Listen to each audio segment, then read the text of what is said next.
তবে যাই হোক আমি আসছি, আমি মাইক নিয়ে যাবো আমার সাথে করে। এতদিন তোর সাথে মা আসিল, এখন আমি আমার সাথে আমি মাইক ঢাকাত নিয়ে যাবো, মা আমার কাছে থাকবে। সেটা আমি মানে নিতে পারবো না, আমার মা আমার কাছে থাকবে, আমি কোনো জায়গায় যেতে দিব না। না না চলবে না, এতদিন তো থাকবে তোর কাছে, তুই তো এতদিন রাখলু, এখন আমি আমার মায়ের কাছে আমি আমি মাইক নিয়ে যাবো, আমি আমার বাড়িতে রাখবো। না আমি কোনোভাবে আমার মাইক ছেড়ে দিব না, আমার মা আমার কাছে থাকবে, আমার চোখে রাখ দিয়ে ঘুরবে, আমায় দেখবো, মা জিনিসপাতি খাওয়াবো, তুই শহরে থাকবো পুরে থাকবো না থাকবো, আমি এটা মানে নিব না। তোর মা এটা কি আমার মা না?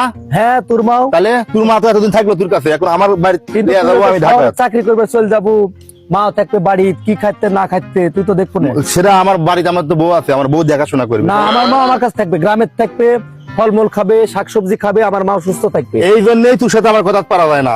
এই চেয়ারম্যান সাহেব, আপনি তো সবই জানলেন, সবই দেখলেন, এখন আপনি কি ব্যবস্থা করে দিচ্ছেন আপনি ব্যবস্থা করে দেন ভাই।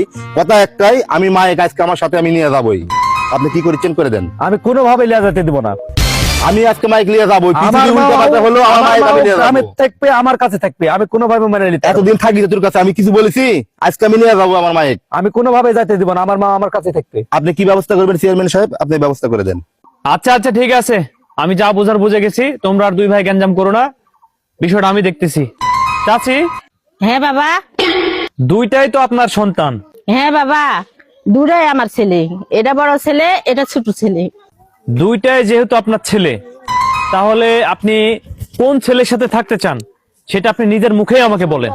বাবা শুনো, আমি ওই ছেলের কাছে যা থাকবো না, ওই ছেলের কাছে যা থাকবো না, দুই ছেলে এসে আমার কাছে থাকুক, আমি সেটাই চাই।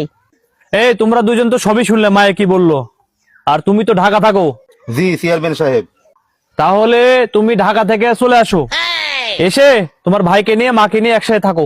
না না চেয়ারম্যান সাহেব, তাই কি হয়? আপনি তো জানেন আমি তো ঢাকাতে চাকরি করি, আমি যদি চাকরি না করি তাহলে আমি আমার বউ সালকে কি খাওয়াবো, আমার মাকে আমি কি খাওয়াবো? আপনি তো সবই বুঝেন, এটা কি সম্ভব বলেন? ঠিক আছে, সবই বুঝলাম, তাহলে আমি যে সিদ্ধান্ত দিব সেই সিদ্ধান্ত কিন্তু তোমাদের দুই ভাইকে মেনে নিতে হবে। ঠিক আছে চেয়ারম্যান সাহেব, আপনি যে ফাইসালা দিবেন আমি সেই ফাইসালাই মেনে নিব। আচ্ছা চেয়ারম্যান সাহেব, আপনি যে ফয়সালা দিবেন আমিও মেনে নিব।